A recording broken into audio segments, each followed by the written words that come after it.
الحمدللہ الذی حمدا کثیرا کما امر واشهد ان لا الہ الا اللہ وحدہ لا شریک لہ واشهد ان سیدنا و نبینا و مولانا محمدا عبدہ و رسولہ۔ برادران کرام، ایک سروے کے مطابق دنیا کے جو بڑے مذاہب ہیں ان کے ماننے والوں میں ڈپریشن کی بیماری سب سے زیادہ مسلمانوں میں ہے۔ کبھی یہ سب سے زیادہ عیسائیوں میں تھی، اب مسلمانوں میں سب سے زیادہ ہے۔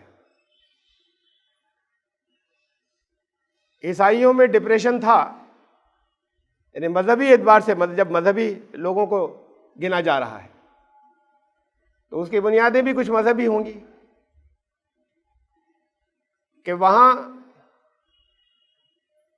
جو چرچ تبلیغ کرتا تھا اور جو ماڈرن سائنس کہتی تھی اس میں زبردست اختلاف تھا۔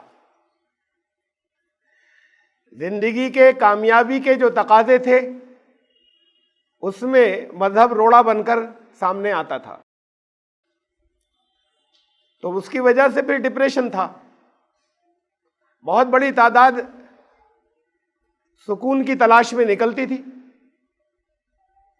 کہیں ہپی ہو جاتے تھے، کہیں ہندو مذہب میں آتے تھے، اسلام بھی قبول کیا بہت بڑی تعداد۔ اس کا نتیجہ یہ نکلا ان کے یہاں کہ ان کی بڑی تعداد نے اپنے مذہب پر عقیدہ کھو دیا، تو وہ ڈپریشن ان کے یہاں کم ہو گیا۔ اب انہیں ان باتوں پر یقین کرنے کی ضرورت ہی نہیں ہے جو بائبل کہتے ہیں اور پادری کہتے ہیں۔ ایک بڑی تعداد کو چرچ بھی جانے کی ضرورت نہیں ہے۔ ایک بہت بڑی تعداد نے براہ راست اس کا بھی انکار کر دیا کہ خدا کا وجود بھی ہے کوئی۔ جنہوں نے انکار نہیں کیا بس وہ کہتے ہیں اپنے آپ کو عیسائی یا کرسچن، الگ الگ ڈینومینیشنز کے یا الگ الگ فرقوں کے۔ ان کی اکثریت کو بس اس سے زیادہ کوئی اور تعلق نہیں ہے کہ کچھ مذہبی تہوار وہ منا لیتے ہیں۔ تو جب انہوں نے مذہب کو اپنے چھوڑ دیا، ان کی بہت بڑی تعداد نے، تو وہ سکون سے ہو گئے نسبتاً۔ سکون تو نہیں رہ سکتا، لیکن وہ ڈپریشن جو اس ٹکراؤ سے پیدا ہوتا تھا کہ جو پادریوں کا مذہب ان سے کہتا تھا اور جو تقاضے دنیا کی ترقی کے سامنے آتے تھے یا سائنس کے حقائق کے سامنے آتے تھے، اور وہاں وہ ڈراتا تھا انہیں وہ مذہب کہ یہ تو تمہارے لیے جہنم کا ٹھکانہ ہو جائے گا اگر یہ باتیں مانو گے۔ تو وہ ڈپریشن کے اندر تھے، اور پھر وہ ڈپریشن سے نکل گئے مذہب کو چھوڑ کر۔ مسلمانوں کے پاس بھی یہ راستہ ہے ایک کہ وہ اسے چھوڑ کر نکل جائیں، اس لیے کہ جو کچھ انہیں بتایا جاتا ہے کہ دنیا کی کامیابی کے لیے کیا ضروری ہے، وہ دین کے خلاف ہے۔ دینی بننے کے لیے ضروری ہے کہ دنیا جو ہے وہ اس کو بالکل خیر بات کہہ دیا جائے۔ تو اب یہ کانفلکٹ اور یہ ٹکراؤ آتا ہے۔ اور پھر ایک بات اور بھی ہے، مذہبی قوموں میں، مذہبی اکائیوں میں عیسائیوں کی زیادہ بڑی تعداد مغربی ممالک میں ہے۔ یورپ نے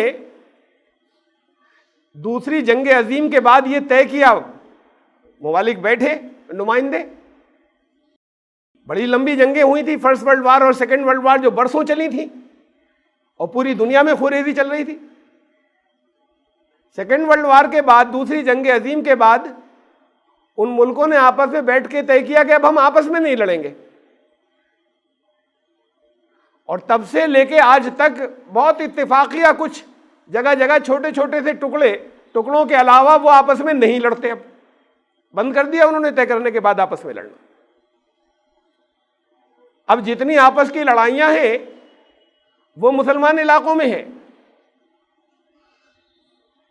عمل کرنا تو دور کی بات، انہوں نے بیٹھ کر طے بھی نہیں کیا کہ آپس میں نہیں لڑیں گے، طے ہی کرتے، کچھ کوشش کرتے،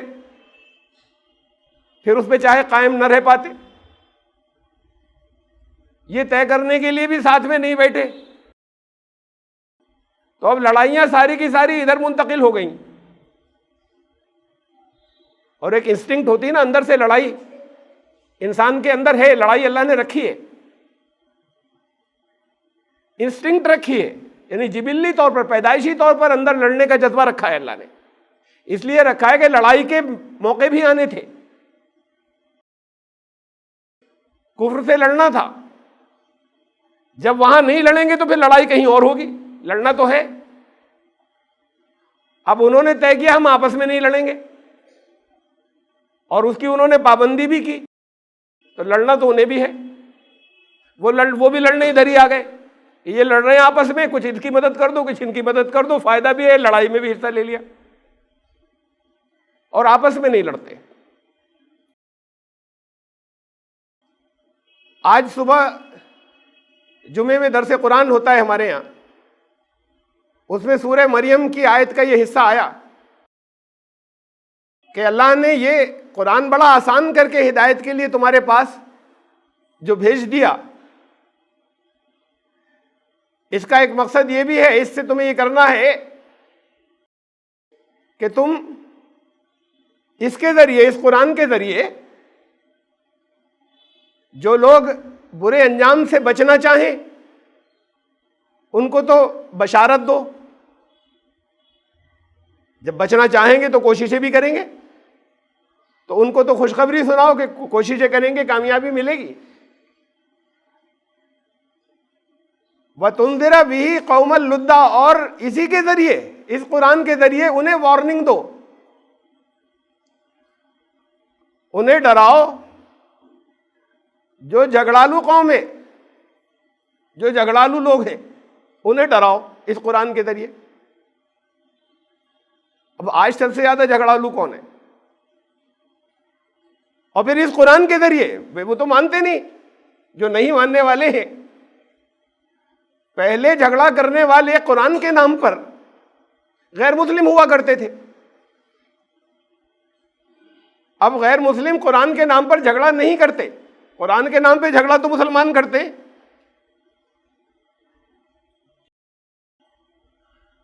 جھگڑے اس پر بھی ہوتے ہیں کہ خالی تلاوت کی جائے یا ترجمہ بھی پڑھ لیا جائے، جھگڑے اس پر بھی ہوتے ہیں کہ ترجمہ پڑھا جائے تو کون سا پڑھا جائے، جھگڑے اس پر بھی ہوتے ہیں کہ ترجمہ تو پڑھ لیا جائے لیکن غور و فکر بھی کیا جائے یا نہ کیا جائے، اس کی اجازت ہے یا نہیں ہے کہ ہر ایک غور و فکر کرے، تو بہت جھگڑے ہیں۔ جھگڑے آپ کے مناسک اور نماز کے طریقوں میں ہیں،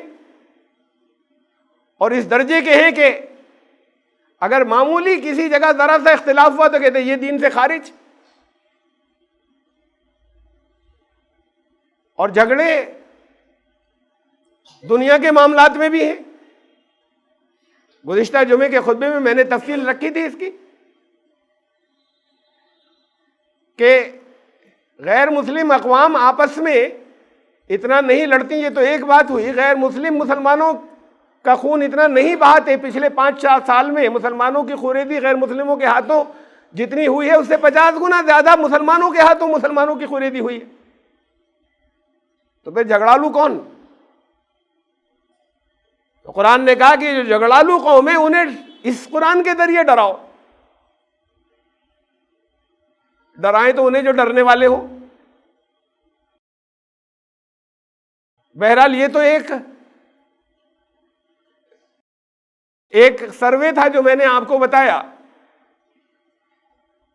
کہ جو کچھ بڑے مذاہب ہیں ان کے ماننے والوں میں مسلمان سب سے زیادہ ڈپریشن کے شکار ہیں۔ ایک اور سروے ہے، اعداد و شمار ہیں، وہ ساری دنیا میں اس کے سروے شائع ہوئے ہیں، وہ کہ دنیا میں ڈپریشن کی بیماری سب سے زیادہ ہندوستان میں ہے. 30% لوگ ڈپریشن کے شکار ہیں، 30% سے زیادہ. اور یہ بہت بڑی 30% بھی یہ سب سے زیادہ ہے دنیا میں. اور پھر آبادی بہت بڑی ہے تو پھر وہ 30% کی تعداد بھی بہت بڑی ہو گئی. 30% کیا ہوتا ہے؟ ہر تیسرا آدمی. اب ڈپریشن یہاں پر سب سے زیادہ ہندوستان میں اس کی وجوہات پر نہیں جا رہا ابھی. اور پھر ہندوستان میں سب سے زیادہ اور مسلمانوں میں سب سے زیادہ، تو ہندوستان کے مسلمانوں میں تو سب سے زیادہ ہوگا نا دنیا میں. ایک تو علاقے کے اعتبار سے جو سروے تو ہندوستان میں زیادہ، مذہب کے اعتبار سے جو سروے ہے مسلمانوں میں زیادہ، تو ہندوستان کے مسلمان سب سے زیادہ پھر ان میں ہوگا. اس کا کوئی سروے نہیں ہوا ہے، لیکن یہ دونوں باتیں ساتھ میں رکھ لیجئے اور واضح ہو جاتی ہے. کیوں ہے؟ اس کی وجہ کیا ہے؟ نسخہ شفا تو جو واحد نسخہ شفا ہے جو ہر طرح کی بیماری کا علاج ہے وہ تو ان کے پاس ہے. اور ان کے پاس وہ دماغی اور ذہنی بیماری سب سے زیادہ ہے. ایسا کیوں ہے؟ زبان سے تو کہتے ہیں ہم ایمان والے ہیں، ایمان رکھتے ہیں. آسان لفظوں میں ترجمہ کر لیں ایمان کا کہ ہم مانتے ہیں، ماننے کو ایمان کہتے ہیں. جو یہ کہہ رہے ہیں کہ ہم مانتے ہیں وہ اصل میں اس بات کو نہیں مانتے. سچی بات یہ ہے وہ اصل میں قرآن کے اس اعلان کو نہیں مانتے، اس ڈکلیریشن کو نہیں مانتے کہ تم اللہ کے بتائے ہوئے اصولوں کو اپناؤ گے تو کامیاب ہوگے. یہ اسے نہیں مانتے، زبان سے کہتے ہیں کہ ہم ایمان رکھتے ہیں. اگر اسے مانتے ہوتے، جسے اپنی کامیابی کا یقین ہوتا ہے وہ پریشان نہیں ہوتا، وہ تو خوش ہوتا ہے. پریشانیاں آتی ہیں تب جب یہ خدشے اور خطرات ذہن کے اندر آتے ہیں طرح طرح کے، اس سے پریشانیاں آتی ہیں. جسے ڈپریشن کہتے ہیں، ذہنی پریشانی تو انہی چیزوں سے ہوتی ہے، طرح طرح کے اندیشے. اور جب ایمان ہر طرح کے اندیشوں کو ختم کر دینے والی چیز ہے تو پھر ایمان کے دعووں کے باوجود بات سچی یہ ہے کہ وہ یہ نہیں مان رہے ہیں، دل کی گہرائیوں سے اس بات کو نہیں تسلیم کر رہے ہیں کہ اس نسخے کے استعمال سے یا ہدایت کا جو راستہ بتایا گیا ہے اس کو اپنانے سے کامیابیاں ملیں گی. اسے ماننے کے لیے تیار نہیں ہے. قرآن تو کہتا ہے نا صاف لفظوں میں، انتم الاعلون، تم ہوگے سب سے آگے، سربلند، سب کے اوپر. ان کنتم مومنین، ماننے والے تو ہو، ایمان والے تو ہو. تو ماننے والے نہیں ہیں، پھر ماننا کسے؟ وہ جو کامیابی کے اصول بتائے گئے انہیں ماننا تھا. اسے زبان سے تھوڑی کہنا تھا خالی کہ ہم لا الہ الا اللہ کہتے ہیں اور ہم نمازیں پڑھتے ہیں پابندی سے. ان اصولوں کو ماننا تھا، ان اصولوں کی سچائی میں یقین رکھنا تھا اور ان اصولوں پر عمل کرنا تھا کہ کامیابیاں ملیں گی. اس کا یقین ہوتا تو کرتے. یہاں دنیا میں کسی کاروبار کے لیے، چاہے کسی سیاسی غلبے کے لیے، جتنے منصوبے، جتنی یوجنائیں بناتے ہیں، جب بنانے کے بعد اس کی کامیابی کا یقین ہوتا ہے تو اس پر عمل کرتے ہیں. پھر چاہے وہ منصوبہ غلط ہو، یوجنا غلط بنی ہو یا اچھی بنی ہو، لیکن اس کی کامیابی کا یقین ہوتا ہے تو عمل کرتے ہیں. یہاں زبان سے کہتے ہیں کہ ہم ایمان والے ہیں، کہ ہمیں پورا یقین ہے کہ یہ سچی بات کہی جا رہی ہے، تو پھر کامیابیاں کدھر ہیں؟ وہ تو یہاں سے شروع ہوں گی، دنیا سے. بلا وجہ یہ دعا سکھائی تھی آپ کو جو آپ روز پڑھتے ہیں، آپ میں سے تقریباً ہر ایک شاید روز پڑھتا ہے، ربنا آتنا فی الدنیا حسنۃ وفی الآخرۃ حسنہ. یہ خالی آخرت کی مانگ لیتے کہ اے اللہ اس دنیا کی بھی ہمیں تمام اچھائیاں بھلائیاں جو ہے عطا فرما دے اور آخرت کی بھی. یہ دعا بلا وجہ یا فضول نعوذ باللہ تھوڑی سکھائی گئی تھی کہ ایمان والے کو یہ مانگنا ہے، دنیا کی بھلائی بھی اور آخرت کی بھلائی بھی۔ اگر آخرت کی بھلائی کے لیے دنیا کے اندر پریشانی ہی پریشانی ہوتی تو پھر دنیا کی بھلائی کی دعا مانگنے کی ضرورت ہی نہیں تھی۔ بھئی یہ تو شرط ہے، یہ کیسی مانگ رہے ہو دعا؟ آخرت کی کامیابی کا اصل میں یقین نہیں ہے۔ جو اصول بتائے گئے ان اصولوں پر چلنے کے بعد کامیابی ملے گی، اس دنیا میں مل جائے گی، اس کا بھی یقین نہیں ہے، تو پھر ڈپریشن تو ہوگا۔ اس لیے کہ جو اصول بتائے گئے اس کے خلاف جا رہے ہیں۔ یہ ڈپریشن کو تھوڑا سا ریلیف مل جائے گا، تھوڑا کم ہو جائے گا، عیسائیوں کی طرح چھوڑ دیجئے اسے، ایمان کے نام کو۔ تو تجربہ ہے نا، ایک قوم کر چکی، وہ ایسا نہیں کہ آزاد ہو گئے، وہ بھی اندیشوں کے گرفتار ہیں مختلف انداز کے، لیکن کم ہو گئے ان کے، یہ پہلے نمبر پر آ گئے۔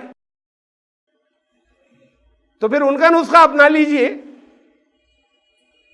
اور انکار پر نکل جائیے۔ یہ دو کشتیوں کے اندر پاؤں کیسے چلے گا؟ اسے مانتے ہیں اور کامیابی کہتے ہیں اس کشتی کے اوپر ہے، تو ایک پاؤں اس میں اور ایک پاؤں اس میں، اس کا نتیجہ تو تباہی رہے گا۔ اور اگر یہ کرنے کے لیے تیار نہ ہوں آپ کہ ہم نے چھوڑا اسے اپنے آپ کو بچانے کے لیے، تو پھر واقعی جو بچانے کا نسخہ ہے پھر پورے طریقے سے اسے اپنا لیں۔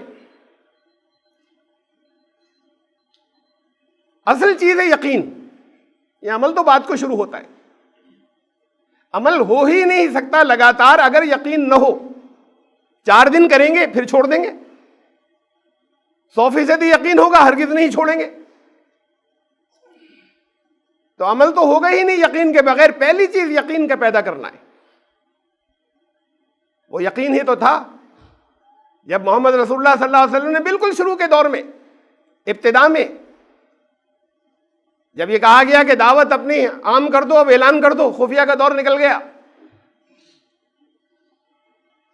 تو لوگوں سے کہا کہ قیصر و کسریٰ کی حکومتیں تمہارے قدموں میں ہوں گی۔ کون کہہ رہا تھا یہ؟ کہ مٹھی بھر ماننے والے تھے ان کے، اور سب معاشی طور پر بدحال لوگ، جن کے ہاتھ میں کوئی پاور نہیں تھی، کوئی فیصلے نہیں تھے، اور اس وقت تو انہوں نے صرف مذاق اڑایا تھا، اور کچھ آگے چل کر انہوں نے ظلم کی انتہا کر دی، اور سب کچھ چھوڑ کر بالکل نہتے، ہر ایک کو اپنی، کسی کو حبشہ کی طرف یعنی ایتھوپیا جو آج کہلاتا ہے، کسی کو ایتھوپیا کی طرف، اور پھر اس کے بعد میں آخری بچے کچوں کو مدینے کی طرف نکلنا پڑا سب چھوڑ کر۔ ان چھوڑنے والوں کے لیے وہ اعلان کر رہے ہیں جنہوں نے کبھی 2 وقت پیٹ بھر کر روٹی نہیں کھائی، وہ اعلان کر رہے ہیں قیصر و کسریٰ کی حکومتیں تمہارے قدموں میں ہوں گی۔ ان کو یقین ہی تو تھا جو کہہ رہے تھے۔ یہ تو دنیا کے، یہ تو وہ اعلان تھا جس پر دنیا خوب ہنسی، شروع میں ہنسے تھے، مذاق اڑایا تھا، اور اس کے بعد پھر انہوں نے جب یہ دیکھا کہ یہ کچھ آگے بڑھ رہے ہیں تب اس پر سختی شروع کی انہوں نے، اور صرف ذات نبوت ہی کو یقین نہیں تھا، یہ ذات رسالت میں آپ صلی اللہ علیہ وسلم ہی کو کا یقین نہیں تھا، یہ یقین ان کے ماننے والوں کو بھی پورا تھا کہ یہ فرمایا ہے کہ ہمارے قدموں میں یہ حکومتیں ہوں گی تو ہوں گی۔ آپ سے کہا گیا کہ تم مان لو جو اصول بتائے گئے ہیں، تم ہی سب سے اوپر ہوگے۔ پہلے تو یہ یقین پیدا کیجئے کہ ہاں ہوں گے ہم سب سے اوپر۔ اگر ہم نے مانا، مت ابھی ماننا شروع کیجئے، یقین پیدا کیجئے، اگر ہم نے مانا تو ہم ہوں گے سب سے اوپر۔ یہ زبان سے نہ نکلے، خالی اندر سے یقین ہو جائے۔ اس یقین کے لیے کچھ خواب دیکھے جاتے ہیں۔ یہ خواب رسول اللہ صلی اللہ علیہ وسلم نے، یہ ان کے خواب ہی تو تھے جو وہ بیان کرتے تھے۔ ان کو انہوں نے ویژن اپنی ان کی تھی، دیکھ رہی تھی کہ یہ ہونے والا ہے، ان کو ویژن وہ اللہ نے دی تھی، لیکن صحابہ ان کو محمد رسول اللہ صلی اللہ علیہ وسلم پر یقین نے یہ ویژن دی تھی کہ وہ بھی جیت کو دیکھتے تھے نظروں سے۔ جب سراقہ سے کہا کہ میں تمہارے ہاتھ میں کسرا کے کنگن دیکھ رہا ہوں، تو دیکھ رہے ہیں، ابھی وہ واقعہ تو کب پیش آئے گا؟ رسول اللہ صلی اللہ علیہ وسلم کے بھی تشریف لے جانے کے بعد فرمایا میں دیکھ رہا ہوں، اور پھر دیکھا دنیا میں کہ ان کے ہاتھ میں کسرا کے کنگن تھے۔ آپ نے فرمایا انہوں نے یقین کر لیا، اور یقین تو جانی دشمن کرتے تھے ان کی بات پر، جو خون کے پیاسے تھے وہ اگر زبان سے کبھی ایسا لفظ ادا ہو جائے کہ جس سے یہ جھلک محسوس ہوتی ہو کہ نقصان پہنچ جائے گا مخاطب کو، تو کانپ جاتے تھے، بھاگتے تھے، کہتے تھے بند کریے، منہ مت کہیے ہمیں۔ ویسے بہت ستاتے تھے، جانتے تھے کہ بد دعا نہیں نکلتی، جانتے تھے کہ کچھ نہیں کہیں گے، لیکن اگر کوئی سخت لفظ نکلتا تھا تو سب کانپ جاتے تھے۔ انہیں یقین تھا کہ جو یہ زبان سے ان کی نکلے گا وہ سچ ہوگا، تو یہ یقین جانی دشمنوں کو تھا۔ صحابہ کو تو پھر ظاہر ہے کس درجے کا یقین تھا، تو وہ یقین پہلے پیدا کیجئے اس کو۔ جس چیز کا یقین ہوتا ہے اسے آدمی دیکھتا ہے اپنی ویژن میں، خوابوں میں دیکھتا ہے، خواب سوتے کے خواب نہیں، جاگتے کے خواب۔ وہ سونے والے خوابوں کی بات نہیں، ان پر تو پھر آپ کا کنٹرول نہیں ہے۔ تو اب یہ ویژن پیدا کیجئے، دیکھ سوچنا کہ کامیابی ہمارے پاس آنی ہے، اللہ نے کہا ہے، اگر ہم ان اصولوں پر عمل کریں گے۔ شروع کرنے سے پہلے کم از کم اتنا سوچنا، بار بار اپنے آپ کو، اپنے ذہن کو یاد دلانا شروع کیجئے کہ ہم نے ان پر عمل کیا تو کامیابی آئے گی، ایک دن ہو جائے گا شروع عمل۔ پھر وہ ایسا شروع ہوگا جو یقین کے ساتھ میں ہوگا کہ وہ پھر رکے گا نہیں، درمیان میں اس کا سلسلہ ٹوٹے گا نہیں۔ یہ آج تو بہت سے سائیکالوجسٹ طرح طرح کی کتابیں لکھ رہے ہیں کامیابی کے نسخوں کی، اس میں دا سیکرٹ نام کی کتاب ہے۔ خواب دیکھنا شروع کر دیجئے، اپنے آپ کو یقین دلانا شروع کر دیجئے، جو کچھ پانا ہو آپ کو، میں نے پا لیا، میں نے ایسا محل بنا لیا، میں نے ایسا کاروبار، میرا اس جگہ پہنچ گیا، بس دن رات کہتے رہیے نہیں ہے، یہ تو ہے میرے پاس آنے والا ہے، وہ کہتے ہو جائے گا۔ حالات اپنے آپ کو آپ کے یقین کے مطابق ڈھالتے چلے جائیں گے، دنیا کے حالات۔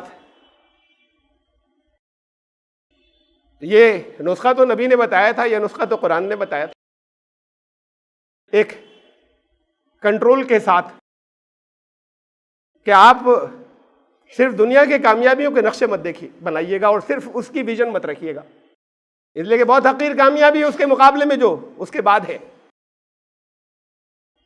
تو یہ ویژن پیدا کیجئے، اسے دیکھنا شروع کیجئے کہ ہم ہوں گے، ہم یہاں، ہمیں ان اصولوں پہ، اس کے ساتھ کہ یہ اصول اگر ہم نے اپنائے تو یہ کامیابی کے اصول ہیں، کامیاب ہونا ہے۔ جسے کامیابی کا یقین ہوتا ہے وہ ڈپریشن کا شکار نہیں ہوتا۔ قرآن نے کہا الا بذکر اللہ، اللہ کی یاد سے اطمینان قلب نصیب ہوتا ہے۔ اب وہ تسبیح گھما رہے ہیں کہ اللہ کی یاد ہو رہی ہے، ذکر ہو رہا ہے۔ میں نے تو کئی بار یہ بات یہاں پر سمجھائی ہے کہ ذکر زبان سے کسی بات کو جلدی جلدی رٹنے کو ذکر نہیں کہتے، جو کہتے ہیں انہیں کہنے دیجئے۔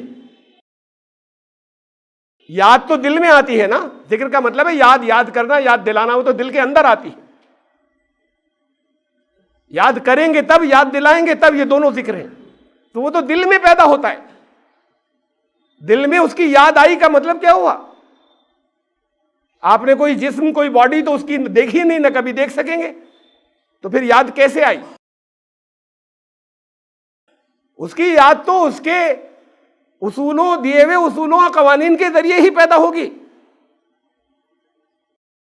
تو یا اس کو یاد کرنے کا مطلب یہ ہے کہ یہ وارننگ آ گئی ہے، یہ کامیابی کے اصول آ گئے ہیں، یہی یاد ہے، یہی ذکر ہے۔ آپ اس کی ہستی کو، اس کے استھتو کو کیسے دماغ میں لا سکتے ہیں؟ تو پھر ان کو بار بار اس قانون کو لائیے کہ یہ قانون کامیابی کے لیے، یہ یاد ہے، کامیابی ملے گی۔ یہ پہلی کامیابی تو یہ کہ اطمینان نہیں نصیب ہوگا تو آگے کامیاب بھی نہیں ہوں گے۔ اپنی زندگی میں جب اطمینان نہیں آئے گا، آگے کیا کامیابی ملے گی دنیا میں؟ اور یاد دلانے کے معاملے میں بھی یہی ہے۔ بہت سے لوگ کہتے ہیں ہم دعوت کا کام کرتے ہیں غیر مسلموں میں۔ اب یہ ذکر کی بات ہے، اگر کوئی پریشان ہو، آئیے ادھر آ جائیے، آپ بھی کریے۔ قرآن نے کہا ہے یاد دلانا اللہ کی، اس سے بڑا کام کیا ہوگا اللہ کی یاد دلانے سے؟ کہ ہم جا کر ان سے کہتے ہیں کہ وہاں سے بھولے ہوئے اپنی جگہ کو واپس لوٹاؤ، اپنے حقیقی مالک کو پہچان لو، تو ہمیں سکون ہو جانا چاہیے، نہیں ہوتا۔ یہ نسخہ تو آ گیا لیکن دل کی یاد کے ساتھ نہیں آیا، ایک مشینی عمل ہو گیا کہ ہمیں جا کر یہ کہنا ہے، جیسے کنارے مسجد میں بیٹھ کر الگ جو انڈیویجول اللہ اللہ اللہ رونے شروع کر دیا تو یہ زبان سے کہنا ہے اتنے ہزار مرتبہ۔ ارے اندر یاد نہیں آئی، اندر پیدا نہیں ہوئی، دل میں تو یاد کیا ہوئی؟ اور یاد دلانا اگر قلب کے اندر سے نہیں ہوا، دل کے اندر سے نہیں ہوا، ایک مشینی عمل ہو گیا کہ یہ جا کر کرو، تو وہ بھی ایسے ہی جیسے کونے میں بیٹھ کر کوئی خالی اللہ اللہ کر رہا ہے، اور یاد سچ مچ آئی نہیں، زبان کہہ رہی تھی۔ تو یہ تاثیر تو تب پیدا ہوگی جب یاد کا تعلق دل سے ہوگا، اس لیے کہ اس یاد دلانے کی بھی نظیر موجود ہے کہ قرآن کو کہنا پڑا، قرآن اللہ کو یہ کہنا پڑا قرآن کریم کے ذریعے رسول اللہ صلی اللہ علیہ وسلم سے کہ کیا گھلا کر اپنے آپ کو گھلا کے ان کے غم میں یہ ایمان نہیں لا رہے ہلاک کر ڈالو گے؟ کہ تم اپنے اتنا کیوں گھلتے ہو گے، ہلاک کرے ڈال رہے ہو اپنے آپ کو؟ یہ کہنا پڑا نبی سے، تو یہ تو دل سے تھا، یہ قلب سے تھا۔ ذہن کب پریشان ہوتا ہے؟ جب کچھ منزلیں اس کے سامنے ہوتی ہیں وہ حاصل نہیں کر پاتا، اچیو منزل پر پہنچ نہیں پاتا۔ یہ بہت سمپل سی بات ہے، سادہ سی۔ خواہش اور حاصل کے بیچ میں جب گیپ ہوتا ہے، تمنا یہ تھی، حاصل اس سے بہت کم ہے، فرسٹریشن ہو رہا ہے، حاصل نہیں کر پائے۔ اب یہ تو ایک فرسٹریشن ہو، تمنائیں بہت سی بنا لی، ان میں سے کوئی بھی حاصل نہیں کر پا رہے، اب تو انتہا ہو گئی فرسٹریشن کے، وہ ڈپریشن میں چلے گئے۔ جو بہت سی تھی، ایسا بنتا میں ان سے بہتر ہوتا، فلاں لوگ میری امیج ایسی بناتے، میں یہ کر لیتا، میرے بچے یہ کرتے، اب وہ ان میں سے کچھ نہیں مل پا رہا، تمنائیں بہت سی ہو گئی۔ تو جو خواہش ہوتی ہے جب وہاں تک اس اور اس میں اور جتنا حاصل ہوتا ہے ان دونوں کے بیچ میں جب گیپ ہوتا ہے تو پریشانی ہوتی ہے۔ اب دو طریقے ہیں اس کے، اسے سالو کرنے کے، اس مسئلے کو، یا تو جتنی بھی خواہش ہے وہ سب حاصل ہو جائے، وہ ہونے والا ہے نہیں۔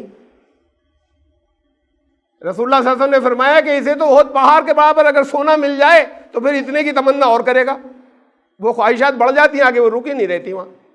اگر سب حاصل کر لے کہ اب تو اچیو کر لیا تو وہ تمنائیں آگے بڑھ جاتی، تو یہ ہونا نہیں ہے انسان کے ساتھ۔ ایک دوسرا راستہ ہے، جو حاصل ہے خواہشوں کو وہیں تک سمیٹ لے، آگے خواہش ہی نہیں ہو گئی، جتنا آ گیا بس اتنے میں، اس سے آگے کسی طرح کی کوئی خواہش ہی نہ کرے، ساری ترقی رک جائے گی دنیا کی۔ جتنا وکاس ہے، جتنی ترقی ہے، انسان جتنا آگے بڑھا ہے، اور خیر کے بھی جتنے کام انسان نے کیے وہ خواہش کی وجہ سے کیے ہیں۔ خواہشات نہ ہو تو پھر وہ سنیاسی ہو جائے گا۔ روحانیت کو، سنیاس کو اسلام نے منع کیا ہے کہ نہ، اسے سمیٹنا نہیں ہے، تو سارا آگے بڑھنا، اس کے آگے بڑھتے قدم رک جائیں گے، ارتقا رک جائے گا۔ اسلام نے ان کے بیچ کا توازن دیا کہ خواہشات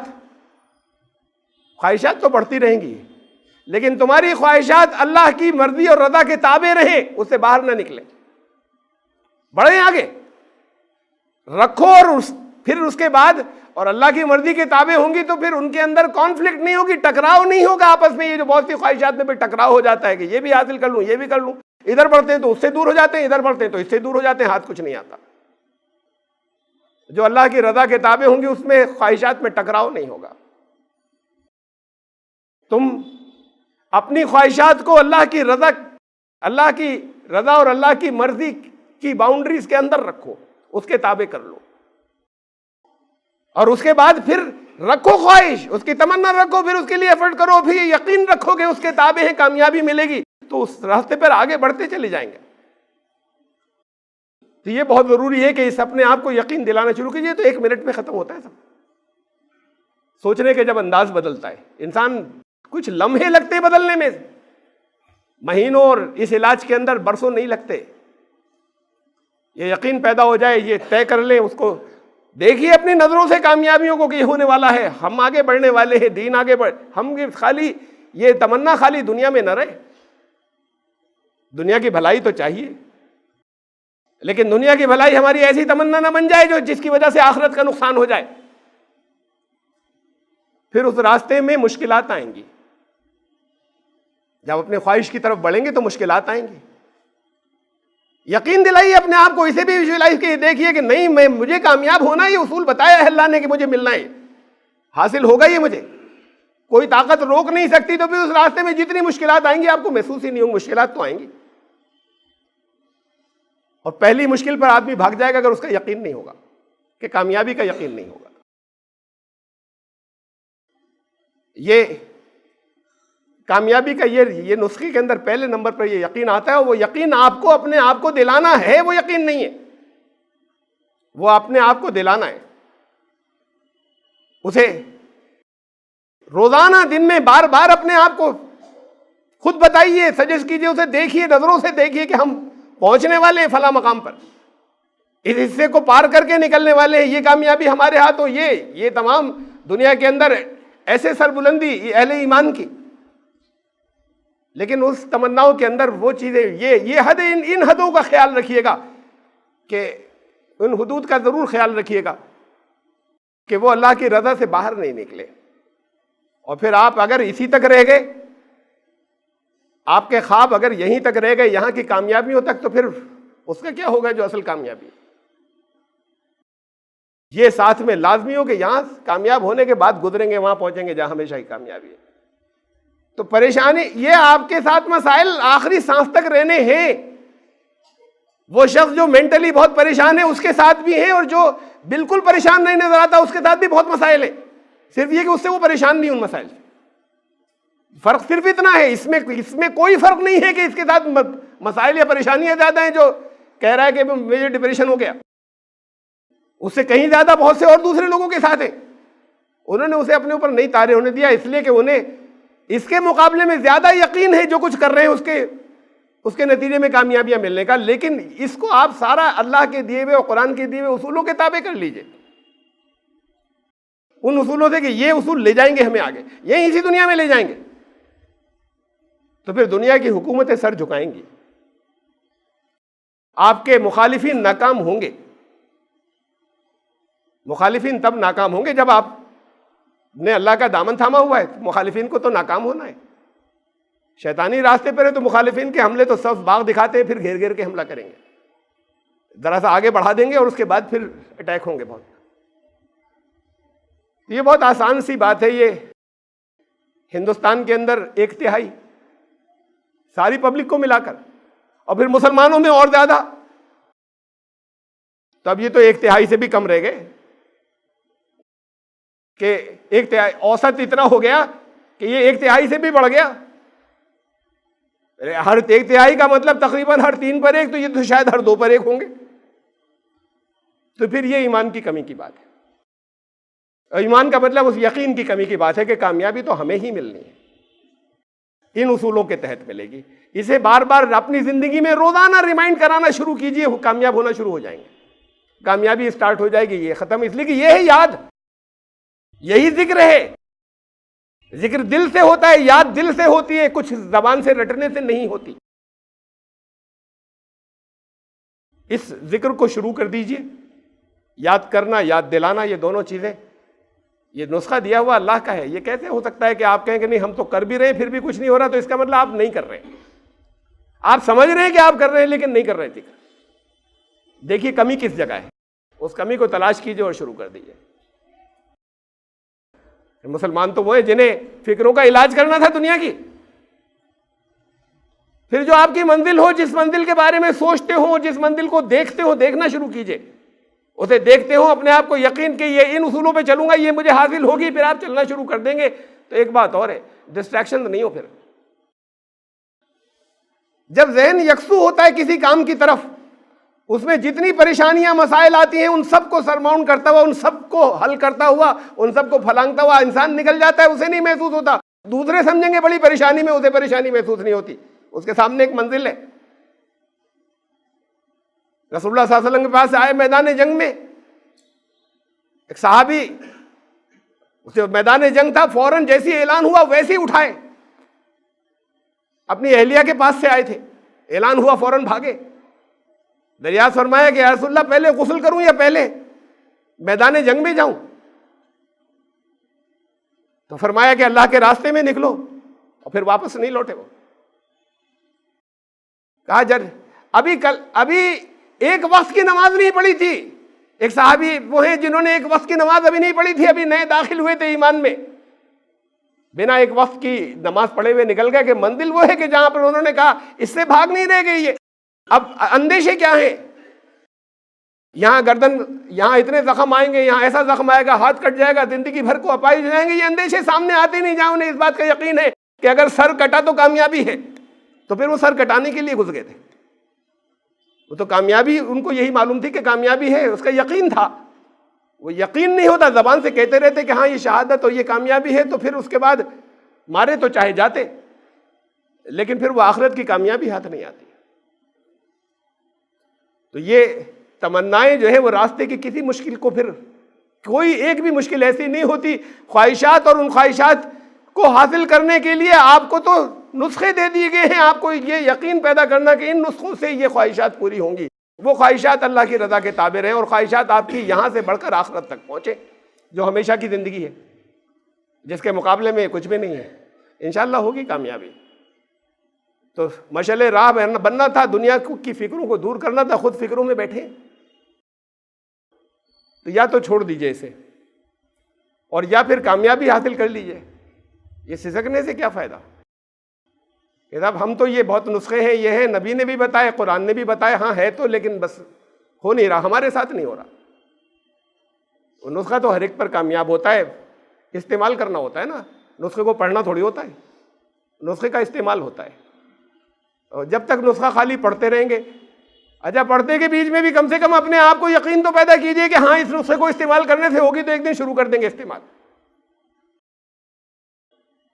یہ اللہ سے دعا ہے کہ کم از کم جتنے لوگوں تک میری بات پہنچی، کم سے کم یہ تو اپنے اندیشوں کو نکال کر پھر اپنی منزل کی طرف لگ جائیں گے، اور کامیابی آپ کے ہاتھوں آئے، اور آپ دوسروں کو کامیاب بنائیے، دوسروں کا علاج کیجئے۔ ہمارا پھر علاج کرنے کی ضرورت پڑے، ہم اپنا علاج نہیں کر پائیں، ہم حکیم اپنا علاج، ڈاکٹر خود اپنی دوا نہ کر پائے، اسی بیماری کی جس بیماری کی وہ دوسروں کو دوا دیتا پھر رہا ہے، وہ کہتا پھر رہا ہے یہ دوا ہے، اس کے ہاتھ سے دوا لے گا کون؟